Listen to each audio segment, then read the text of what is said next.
BJP ಶಾಸಕ ಯತ್ನಾಳ್ ವಿರುದ್ಧ ಕ್ರಮಕ್ಕೆ ಒತ್ತಾಯ ಹೆಚ್ಚಾಗಿದೆ. 32 ಜಿಲ್ಲಾಧ್ಯಕ್ಷರಿಂದ ತರುಣ್ ಚುಗ್ಗೆ ಪತ್ರವನ್ನ ಕೊಟ್ಟಿದ್ದಾರೆ. ತರುಣ್ ಚುಗ್ ಮೂಲಕ ಬಿಜೆಪಿ ಅಧ್ಯಕ್ಷ ನಡ್ಡಾಗೆ ಪತ್ರವನ್ನ ರವಾನೆ ಮಾಡುವಂತಹ ಕೆಲಸ.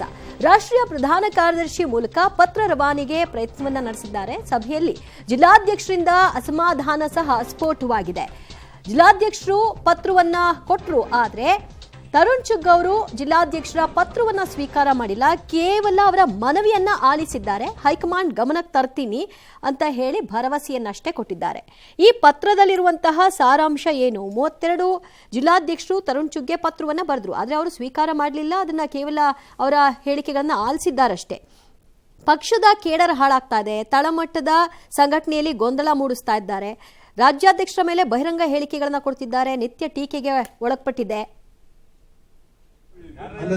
ಜಿಲ್ಲಾಧ್ಯಕ್ಷಗಳಿಗೆ ತೊಂದರೆ ಆಗ್ತಾ ಇದೆ. ಅಲ್ಲಿ ನಾವು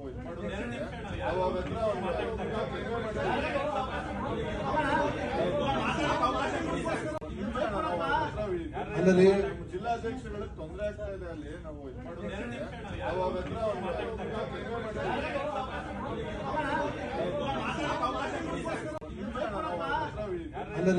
ಜಿಲ್ಲಾಧ್ಯಕ್ಷಗಳಿಗೆ ತೊಂದರೆ ಆಗ್ತಾ ಇದೆ. ಅಲ್ಲಿ ಇದು ತರುಣ್ ಚುಗ್ ಅವರ ನೇತೃತ್ವದಲ್ಲಿ ನಡೆದಂತಹ ಮೀಟಿಂಗ್. ಈ ಮೀಟಿಂಗ್ನಲ್ಲಿ ಎಲ್ಲರೂ ಕೂಡ ಭಾಗಿಯಾಗಿದ್ರು. ಆದರೆ 32 ಜಿಲ್ಲಾಧ್ಯಕ್ಷರು ಒಂದು ಪತ್ರವನ್ನ ತಯಾರು ಮಾಡಿಕೊಂಡಿದ್ರು. ಆ ಪತ್ರವನ್ನ ಈ ಮೂಲಕವಾಗಿ ನಡ್ಡಾ ಅವರಿಗೆ ತಲುಪಿಸಬೇಕು ಅನ್ನುವಂತಹ ಪ್ರಯತ್ನ ಅವರದ್ದಾಗಿತ್ತು. ಅದರಲ್ಲಿ ಬಹಳಷ್ಟು ವಿಚಾರಗಳನ್ನ ಯತ್ನಾಳ್ ವಿರುದ್ಧವಾಗಿ ಉಲ್ಲೇಖ ಮಾಡ್ತಾ ಇದು ಪಕ್ಷಕ್ಕೆ ಹೇಗೆ ಡ್ಯಾಮೇಜ್ ಆಗ್ತಾ ಇದೆ ಮತ್ತು ಕಾರ್ಯಕರ್ತರಲ್ಲಿ ಉತ್ಸಾಹ ಹೇಗೆ ಕುಂದುತ್ತಾ ಇದೆ, ಜಿಲ್ಲಾಧ್ಯಕ್ಷರಿಗೆ ಇದು ಯಾವ ರೀತಿಯಾಗಿ ಅಡ್ಡಿ ಆಗ್ತಾ ಇದೆ ಅನ್ನೋ ಬಗ್ಗೆ ಎಲ್ಲ ತಿಳಿಸಿದ್ರು. ಇದೇ ಸಂದರ್ಭದಲ್ಲಿ ಒಂದಷ್ಟು ಅಸಮಾಧಾನವನ್ನು ಕೂಡ ಅವರು ವ್ಯಕ್ತಪಡಿಸಿದಂತಹ ದೃಶ್ಯ ಅದಾಗಿತ್ತು.